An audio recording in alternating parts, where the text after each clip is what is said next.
I get it. You have everything pulling at you right now. And the one that pulls at you the most is your child wanting to spend time with you, but not wanting to play another round of Among Us or Pokemon. Well, that's why I created the Time for Us journals. They are a prompt journal meant for kids ages 2 to 12 for you to spend time with your child on something that really matters. You talk about the day, ways that they've been creative, a unique prompt, and even a special way to be creative together. And guess what? It only takes focused 5 to 10 minutes a day for your child to really feel like you see them and that they matter. And it frees you up to do the things that you need to get done as well. Use the code CEO at timeforusjournals.com as a special thanks from me to you. Thank you for listening. Welcome back, everyone, to Call Me CEO. I am your host, Camille Walker, and I couldn't be more excited about today's episode. We are speaking with Amanda Ducach, who has created the app Social Mama that connects women and mothers all over the world looking for solutions from professionals and friendships. Social Mama was released in May of 2019, has already had a 20% growth engagement month after month with 40,000 downloads, and has been featured on Forbes. Pretty incredible, right? So how did she do it? Well, let me tell you, she tells us everything. From pivoting during the pandemic and now working at home with her 4-year-old son, as well as getting venture capitalists to believe in her vision, she dishes it all. Let's dive in.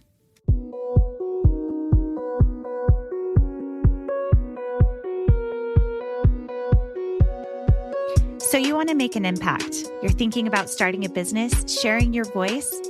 How do women do it that handle motherhood, family, and still chase after those dreams? We'll listen each week as we dive into the stories of women who know. This is Call Me CEO.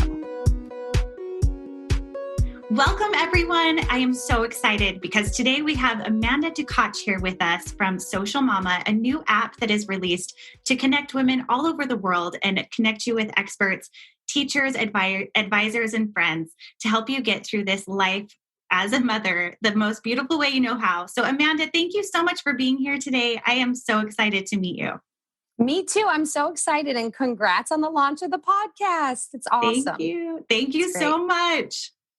It's so much fun. It's such a joy to be with other moms and women that understand that. It's just, you need a lot of us in your circle. It's why the app exists. So there you go. I agree. I feel like our missions are very similar. When I was reading what you're all about, talking about supporting women that are working from home or outside of the home, and how we can create an environment where you can be an amazing mother and also do things that fill you up and also bring in income. Like, you can do both. So I love that so much. And I feel like our audience is going to love everything you have to say. So let's dive in and introduce yourself. Tell us about who you are, your children, where you live, where you grew up. Let's just dig right in.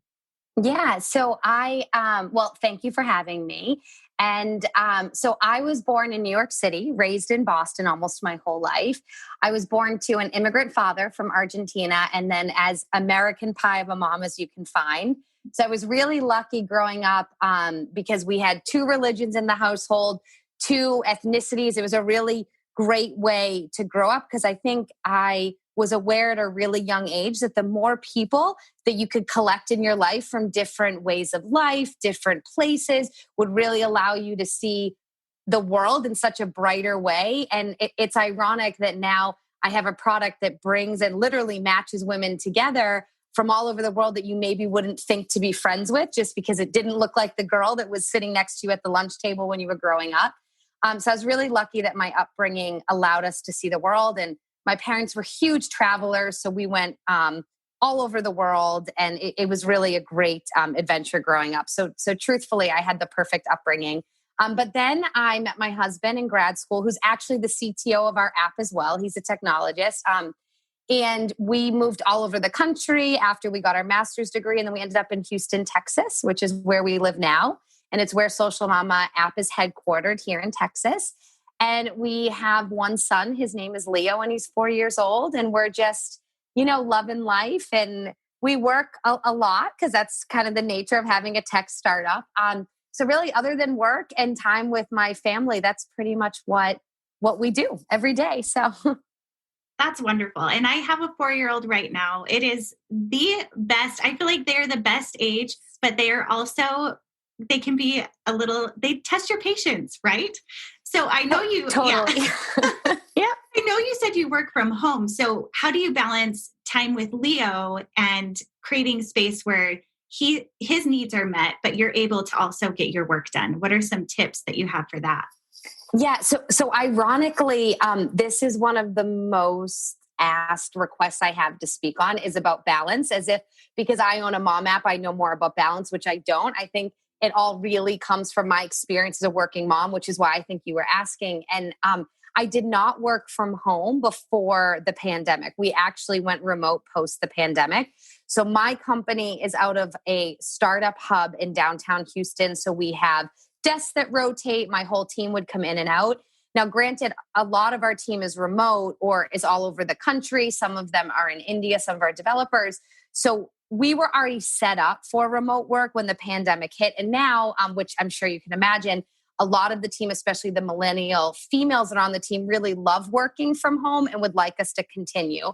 So we have made the decision as a company that we are going to stay at least 50% remote forever, or as long as we can sustain it while still hitting the same KPIs. But truly, that's what ended up happening was the company was exceeding the monthly KPIs, which are key performance indicators for anyone who's listening, who's not familiar with that term. It's like the company goals.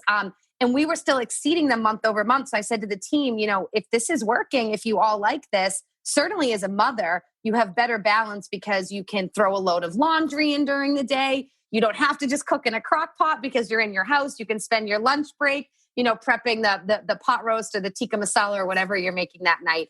So I do think that working from home is one of the ways that I manage to balance it. It definitely has made my life a bit easier, to be honest. It also adds stressors. So one of the things that we did was we really created workspaces in the home. So my husband, who's also now working home, and that happened to him after the pandemic, and he also is planning on keeping his job somewhat remote for probably forever now. He has a dedicated area in our bedroom. We actually put another office space, and then I put an office space into the guest room, and then my son has his own space in his room. And we are fortunate enough that we do have a sitter that's with us 40 hours a week. That does help because truthfully, it would be really hard to run the business and have him home. So I have so much empathy for all of the moms who did not have help throughout COVID. I don't understand how you're doing it, but I'm impressed by all of you. So because I think it is that facade that so often we see, or we don't really know the details of what it takes to get there. Even to say, I have a babysitter, like that alone is something that sometimes will not be shared, and that can be damaging. But it's true. Like even for me, like I have my own self-conscious behavior. So like she's a nanny. She's been with us since he was 6 months old. Like he calls her his nanny. She's a part of the family. We love her. And but when I do interviews, I call her a babysitter because I'm always worried that people are going to think that like a nanny sounds pretentious or it sounds like we have more than we do. Like, so it's funny that but why aren't we just more honest about it? Like, I'm honest that it's a privilege that I can have that, but also like, I don't go out and buy Gucci. I have a sitter. Like, it's a different choice that you make. So not that I can afford a ton of Gucci either. Don't get me wrong. But like, it's funny how we all do that. I think it's finding those little things that allow you to maintain sanity to be able to work from home. But really, like when it comes to balance, like I always tell everybody, there is no real work-life balance. I think what it's about is being present in the moment with what you're doing in the moment. So some days I'm not as good of a mom, and other days I'm not as good as a CEO. But what I try to do is like when I'm in company mode, I try to really hyper focus and be just focused on company mode. And then when I'm with my son, I try really hard to not look at my phone. And mind you, I have a platform that's living in my hand 24/7. So I'm not distracted by email or Instagram or push notifications. I'm distracted by my own product that's living where women are talking and I could be getting constant feedback. So it is hard sometimes, but I think it's about staying in the moment when you're in the moment. So, and letting go of the mom guilt. My God, we have to let go of the guilt. Like it's okay if you weren't the best mom. It's okay if you weren't the best boss or the best sister that day. Just do the best that you can and keep your sanity, because it's hard. It's hard. It is. And I love that you say that about being present in the moment, because truly that's where we can, if we're investing our whole self in that moment, that will make up the difference when we do need to take some time away and focus on the business, which I think is really, I totally get that life of having the business right in your hand. And it's a constant, I mean, with social media today, even if you're not running a business that way, which I have been for years, it's really easy to get distracted or to want to even zone out for a minute. So especially with push notifications. Like, I mean, you get that as an influencer and I get that as an app owner. Push notifications are meant to drive you into a product when you're not in there. So psychologically, they exist in this world to pull us in when we're not there.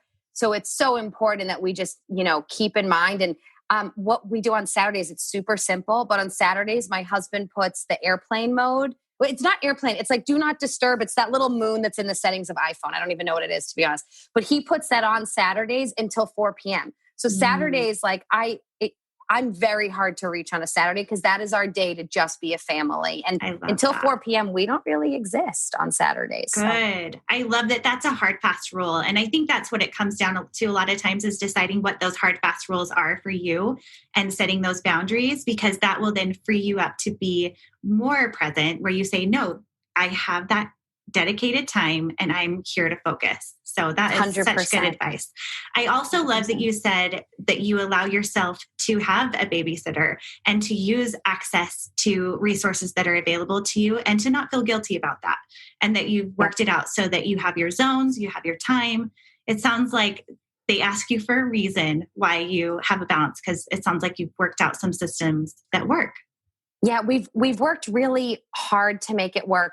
We were lucky enough that we had a small company before we started the tech startup. So I think we were able to build up a little bit slower because we had a smaller company before. But truly, like, it's about weighing out your options. And we talk about this on the app a lot with moms that, especially during COVID, that can't afford full-time sitters. And we're by no means super wealthy people. It's just we know that having a sitter is incredibly important to our family nucleus working well. So it's one of the things that we do. And then we don't eat out as much or whatever else. But one thing we talk about is, like, you can be creative to help you find that balance. Like, maybe it's that your husband, if you have a partner, maybe they get somewhat of an alternate schedule and then you block your time.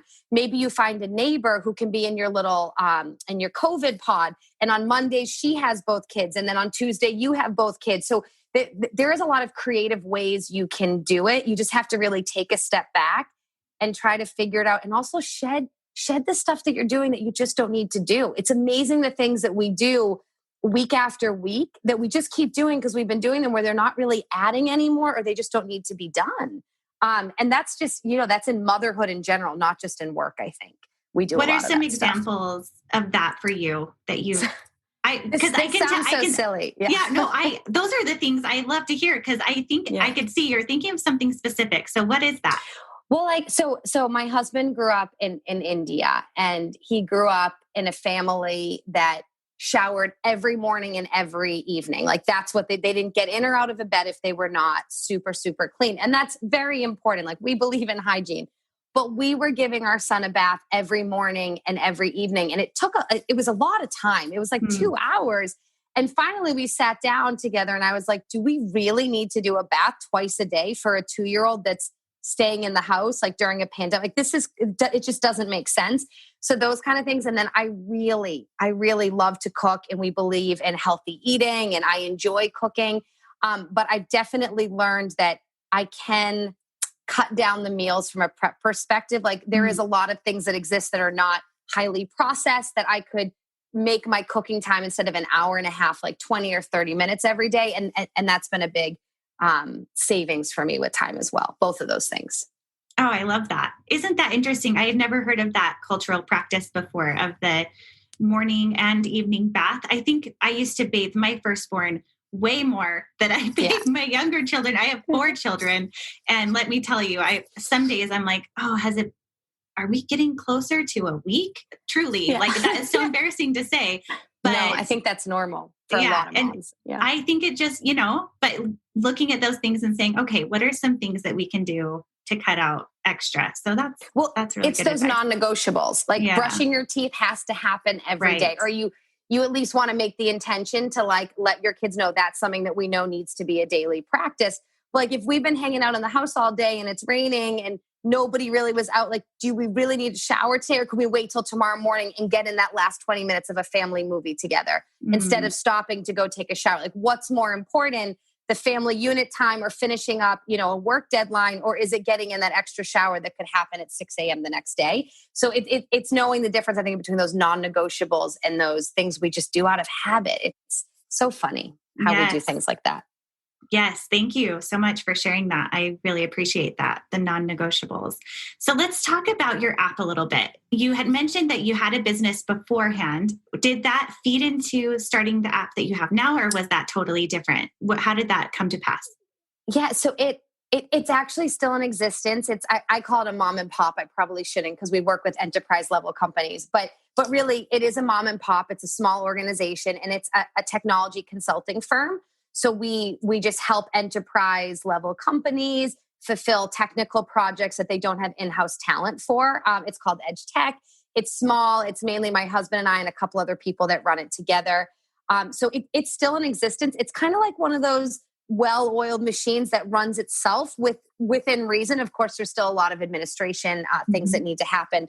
But I think it helped because we learned to really live in risk. I tell people all the time that I think the only difference between an entrepreneur and somebody that just has a good idea is that you're willing to focus on that one idea and live in risk. Like, it's really either you're willing to mitigate the risk or you're not. Like, and it tends to be two different camps of people.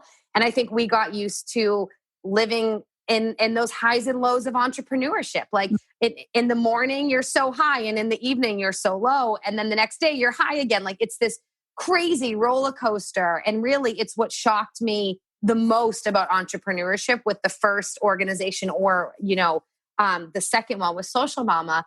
So it prepped us to believe in the project and stay hyper focused on the project, and to go through those moments of risk and hope that you have success in the end. And they don't all succeed.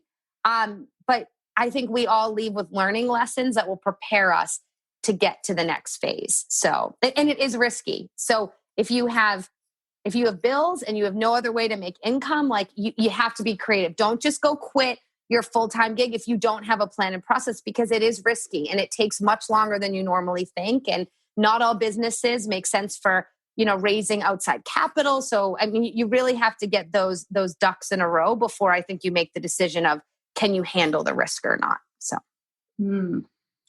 There was a lot of good advice packed into what you just said. What do you think was one of your best lessons learned from the biggest mistake with your first business that you took into this one?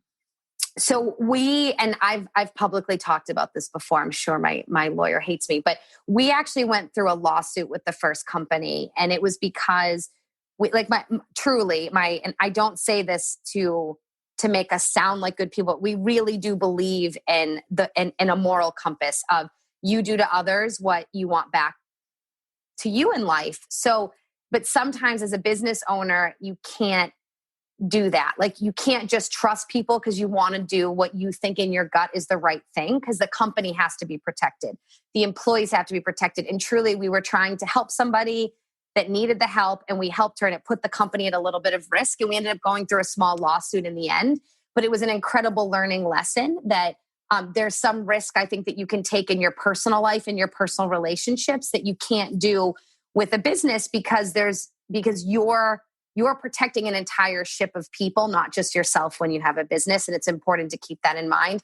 And I do think that everything from going through the legal process to learning about, what is that line of when you can help somebody, we have to say, okay, like, we can't cross this line to help you, even though it's morally the right thing to do. We have to take a step back and find another way to help you, if that makes sense.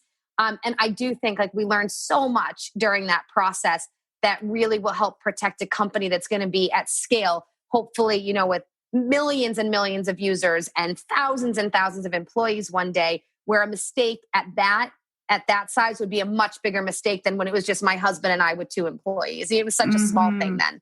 So it was just a big learning lesson for me around, when helping people can put yourself at risk and when you need to draw that line. And it's tough to learn that. But I tell people all the time that's what my 20s were for. Learning more when to trust people, learning more when to help people, like learning where to mitigate risk, I guess, is really the theory, just where to mitigate risk.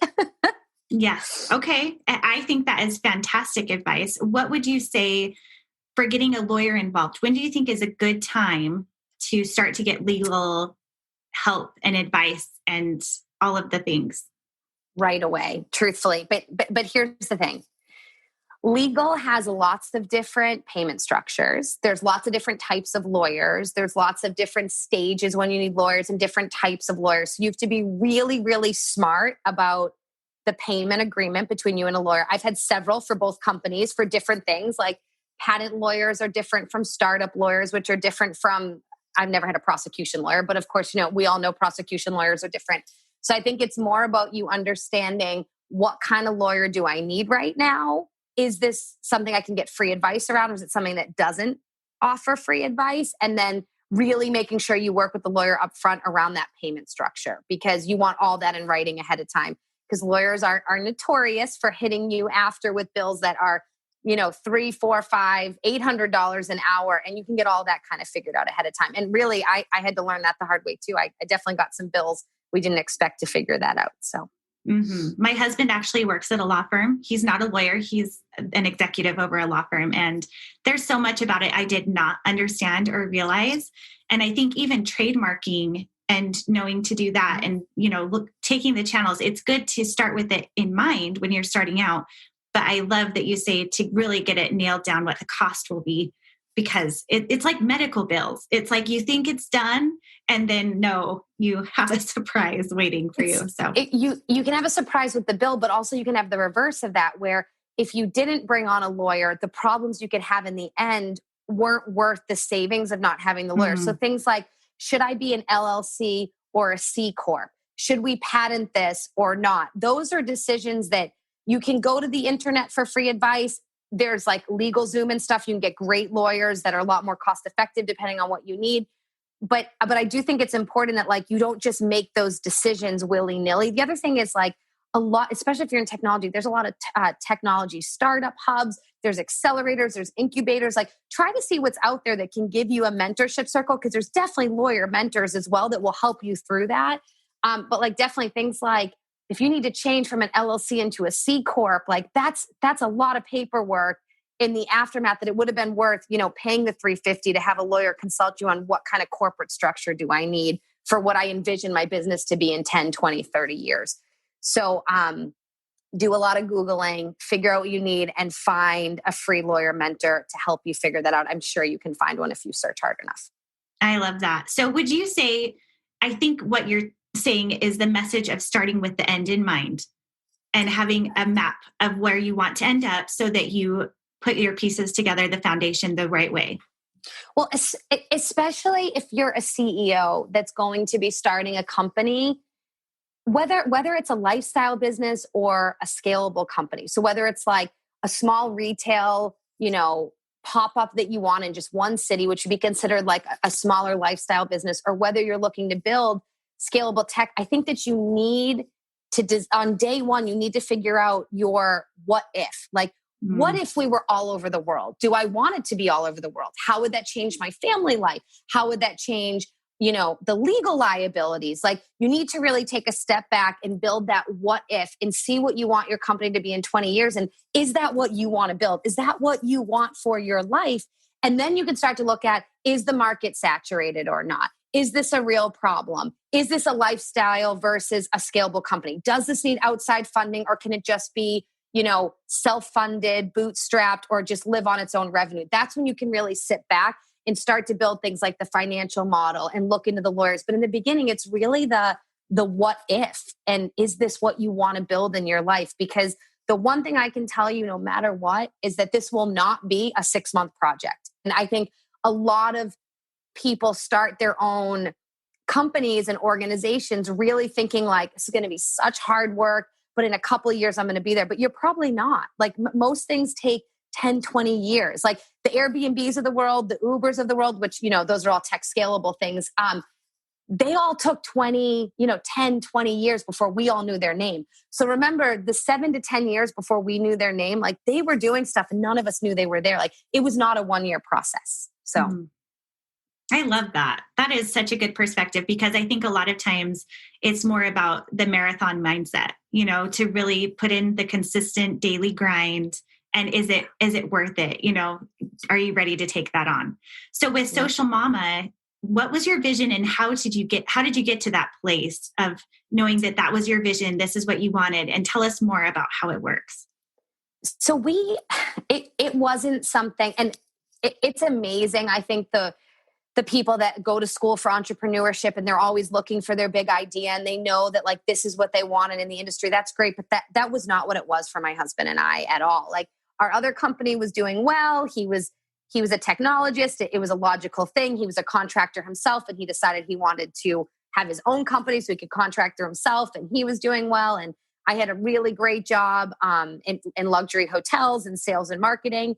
But really, like we got a phone call in the middle of the night, and it was our best friend who was hysterically crying in an emergency room, sitting next to her child who received a new medical diagnosis. And she really needed support and friendship. And we just had the idea that if we could just match her with moms that were compatible, that it could really help save her life, like help save her mental sanity. So we knew it was a thing. I was like, I have no interest in doing this to my husband. I was like, we love our lives. Like, I don't want to go own like a Facebook or a Bumble. Like that sounds like a nightmare. Like Mark Zuckerberg's constantly with Congress, like Whitney Bumble's always fighting for rights. And I was like, this isn't what I want.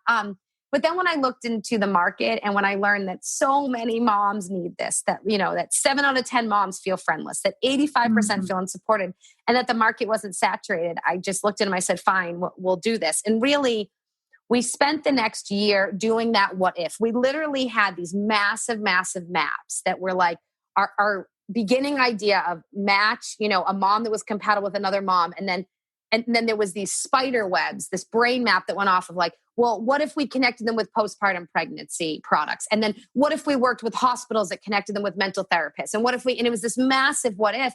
And we started to realize that like, this is not just a friendship matchmaking app. Women would come in for friendship, but they would stay for the support. And when we realized that to solve the loneliness, we needed both, the idea was a lot bigger than we thought it was. And then basically I figured out, okay, this is probably going to be scalable. It's not a saturated market. It's a real problem. We're going to need outside funding to be able to compete in technology. Then we knew we had to be a C Corp. We knew we needed a lawyer. So then like, that's kind of when everything started to fall in, but we needed to do that big what if, like, and still to this day, it pivots and it changes. So every day we have changes, but really the mission's the same, the vision's the same. And I know that in 20 years, we're going to land where I knew we would 3 years ago, because we follow that North Star and we keep that in hyper focus. And we make sure that we use insight technology to deliver that mission to women. And as long as we do that and we get the funding, which is a whole nother thing, which of course is, like my second job, getting funding for the company, we stay true to it. So I think it's really about the what if, is it a real problem? And then is this the life that you want? Because it's very different, to start a small daycare in your house versus creating the next, Uber or Airbnb or whatever it is that your dream is. They're just different life paths. I mean, I'm consciously not having a second child because my company is so demanding that I know that I would be not focused enough on the second child. But that's a big decision. I made that decision years ago. Like I knew 3 years ago that I probably wouldn't be able to have children during hypergrowth,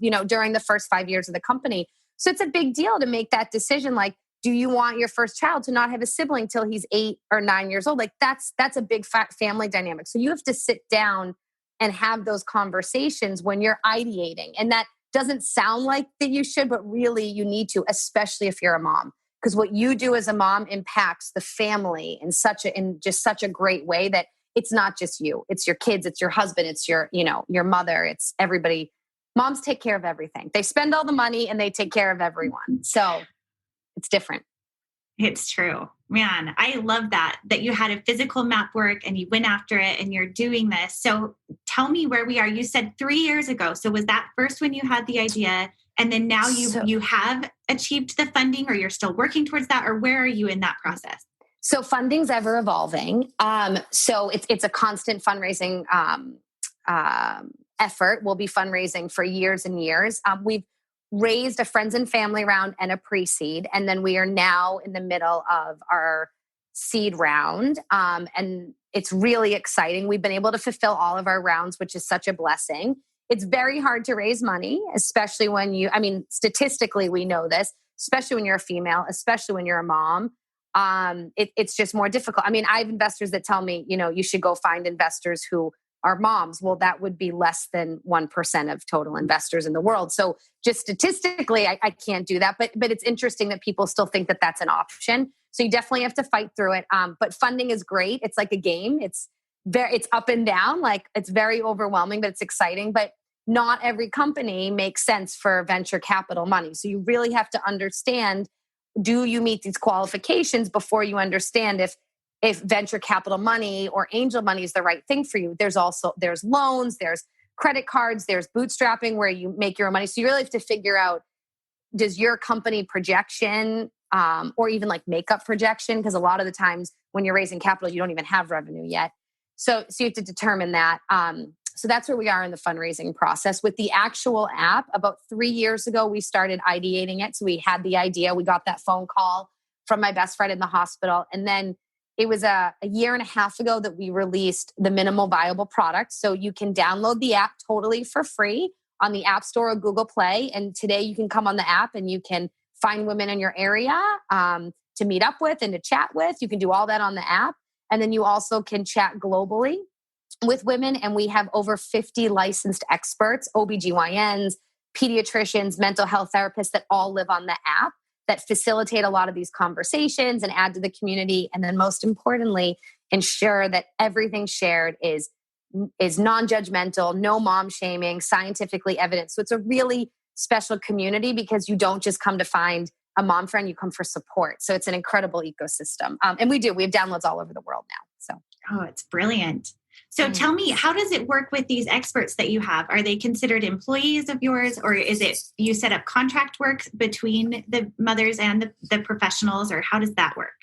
Yeah, so it's actually neither. They operate as like ambassadors on the app. Of course, they sign NDAs and legal paperwork. A lot of that, there is some liability paperwork that has to be done. But we are not HIPAA compliant. We are not a medical product. We made that choice for lots of different reasons, which would be a whole nother podcast on its own. Yeah. But really, the experts exist on the app to help women, but their motivation is that they really believe that there needs to be an ecosystem in this world that connects experts and moms together so that there is no mom shaming, so that things that are shared are scientifically evident, so that we're supporting each other in a rosy and supportive way, not in a negative and mom shaming way, which is how a lot of the internet unfortunately works today. They're really just incredibly qualified ambassadors. And the coolest part is like, these women are amazing. Like these are Harvard graduates. These are women that are chiefs of their departments. These are women that have patents, that have massive influencing, followings on Instagram and YouTube. One of our experts has her own fertility methodology that's positively incredible. Like I'm still so humbled and amazed that these incredible experts are just sitting in our app completely for free to help women. But truthfully, the majority of moms really need the help, and most of them can't afford it. They really need a mom ecosystem to be able to get that help from. So we're really proud that we're able to fulfill that for so many of the women in our community. This is such an incredible resource. I went and looked at some of the experts, and I am shocked that they do it for free because their credentials are enormous. Like they really are really impressive. So that is shocking to me. And what a wonderful service and way to serve mothers all over the world. It's been absolutely great. Amazing.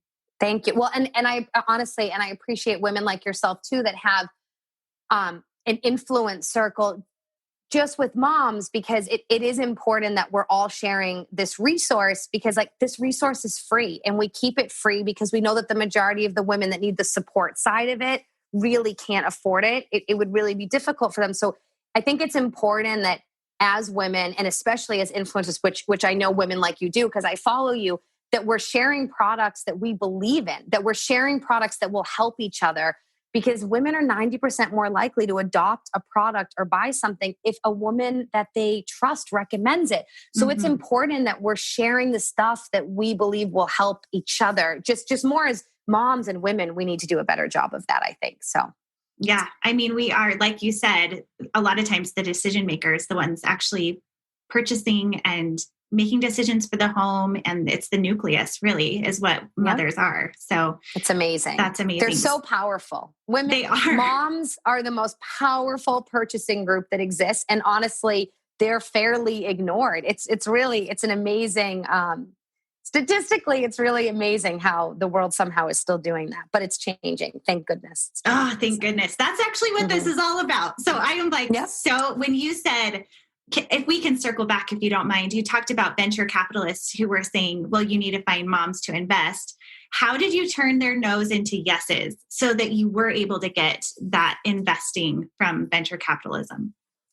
So I'm just trying to think of who actually did go onto our capital table, who was able to really turn around. So like, it's interesting. So I have found that working with angels is very different from venture capital funds, because angels are independent people that tend to be wealthy. I mean, the system is definitely full of some disparities on its own, where like you have to have a certain amount of wealth, and it cannot include your home, which is interesting. A certain amount of wealth to be considered accredited and be able to even make an investment of this type. So not everyone's able to just make it, unfortunately. Hopefully there will be some legal changes with that, which will allow, wealth to expand outside of the typical circle. So I'm actually a huge advocate for that. But so angels are independently wealthy people that typically on their own make decisions on who they want to invest to, and they have their own thesis. They kind of go more with their gut. So it's very different talking with an angel, because an angel, I have a bit more of an opportunity to be like, well, let me explain to you why you should invest in this. Let me explain to you how much I know the data. Let me show you how profitable this company is going to be. So I just go back to the data, like look at my growth numbers, look at my engagement numbers, look at the financial projections, look at the fact that these 50 licensed experts have joined us for nothing other than they believe in this mission. Like that's proof of why this needs to exist. So you have a little bit more leeway with angels.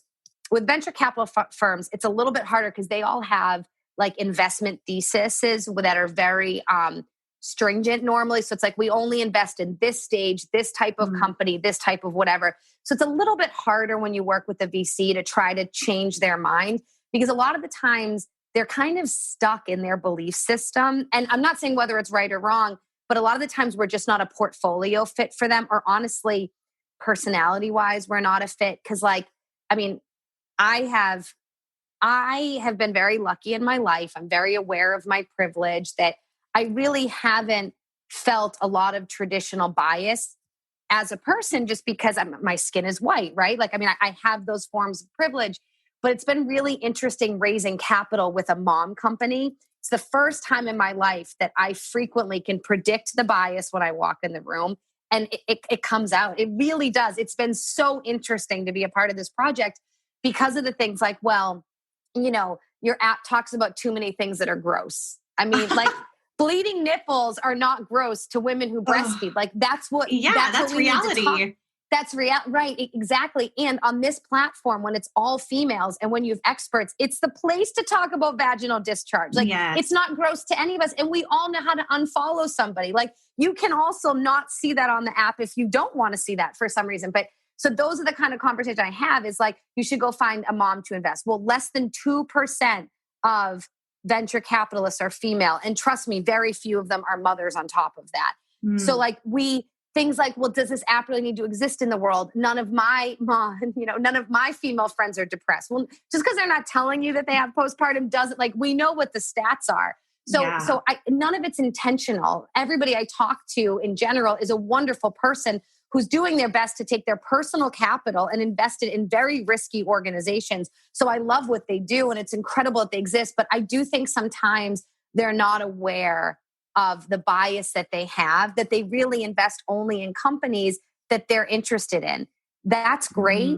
But when the majority of of people that are in the VC world, when 98% of them are male, well, if all the dollars only go to organizations that they're interested in, organizations they understand, obviously there's going to be not a great distribution of wealth when it comes to female founders, right? So I think it's important that we just keep that in mind, and that we just, try to look at things differently sometimes and try to point those things out to them. And that's what I try to do. I try to point out that, like, yes, I get that you wouldn't use this product, but go home. And I've done this before. I want you to go home and I want you to call 10 women who are mothers. And I want you to explain to them what our product is and see if they need it. And then they'll come back to like, oh my God, 8 of them told me that they would join today. So I'm interested, in seeing your terms. So I'm like, okay, great. Yeah. So it's not ideal that I have to tell them to do that, but hey, if that's what gets the cookie to crumble, I'll take it. So. Well, yeah. I mean, what a good idea to say, well, have you ever asked a woman, or have you ever asked a mother? Those questions that just wouldn't even cross their mind. Have you involved your husband at all in that pitching, and has that affected it at all? Yeah. So my husband's pitched with me a couple of times. We've definitely spoken before together. Like, we've done panel talks, those kind of things together, especially because really he's such a brilliant technical mind that he can answer questions and go into things with technologists that I couldn't even begin to do. I would butcher it so bad. But in general, I think I really try to do it on my own, because truthfully, I'm the best one at the pitch, and I'm the one that knows the business the best. And he's highly involved. He's the CTO. He's on the board. He's one of the majority owners. Like, he is, it's not like he's sitting on the sidelines, but really, if you don't want to hear from me, then you're not going to want to invest in us, because this company is, it is like, it's me. And if we can't get along, or if you can't really, get on board with me, it's going to be hard really for you to be a part of the company. But one thing that has been beautiful is when I have other team members pitch for me, or if they pitch with me, I learn from them every time. Like, the way that they pitch is different, so I adopt it into my pitch. Or, it's always interesting to see how they explain things, because sometimes I'm like, my God, like, they're explaining it so much better than me. Like, sometimes I'm so knee deep into the trenches that you don't realize when you're not explaining things well. Like what I was talking before, and when I said KPIs, that's if you're in this world, that's so simple of a term, but if you're not in this world, that's so foreign. And sometimes you forget, it's that lingo that you just get used to day after day. So yes. And I think when you're so close to a project, sometimes you get so in the weeds that a bird's eye view of saying, this is what it does, this is who it serves and how, and you're like, oh, why couldn't I have just said that? But you're so in it that a lot of times it's getting that other perspective that really helps to sell the product and to share what it is. So I think that's why, as women, sharing each other's message and voice, it's so powerful, because we can help share that from our own perspectives, which helps create a greater whole. It's about keeping your ego in check and always listening. For me in particular, like you said, the women around me, like, the feedback they give on the actual product is life-changing to the product. The feedback they give on the pitch is life-changing to the investing. The feedback that my employees give to me on how I'm a leader is life-changing. Like, if you just shut up and stop thinking that you know everything and just listen to the people around you, it is amazing how your own growth can just accelerate. And I just think a lot of the times leaders don't do the best job of that, I have to say. Mm. But you have characteristics that push it forward. So that's amazing.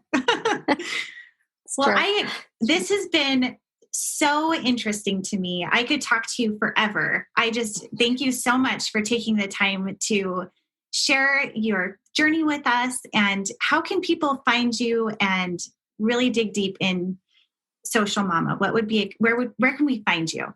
Yeah. So for the actual app, it's Social Mama, MAMA, and you can find us Social Mama on Google Play or the App Store totally for free. We have Instagram and Facebook and all of that, like company pages. But really, for myself, the spelling of my last name is Ducach.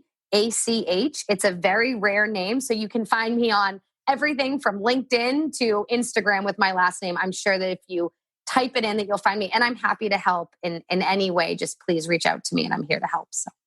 Well, I can tell that. I mean, you're an open book and you have taught me so much today. It's been such a pleasure to talk to you. Thank you. You too. And congrats again on the podcast, all the new ventures. And really, like, being a mom of 4 and doing what you do, it's incredible. It's not an easy task. And we tell people all the time on the app, you do not have to lose your identity as a mom. Like, you can do it. You just got to find that balance to make it work. So congrats to you for standing up for all the moms and doing your things. Thank you. I appreciate that. All right. Well, until next episode, we will check in with you then. Thank you for listening today. Hey CEOs, thank you so much for spending your time with me. If you found this episode inspiring or helpful, please let me know in a comment and a 5-star review. You could have the chance of being a featured review on an upcoming episode. Continue the conversation on Instagram at Call Me CEO Podcast. And remember, you are the boss.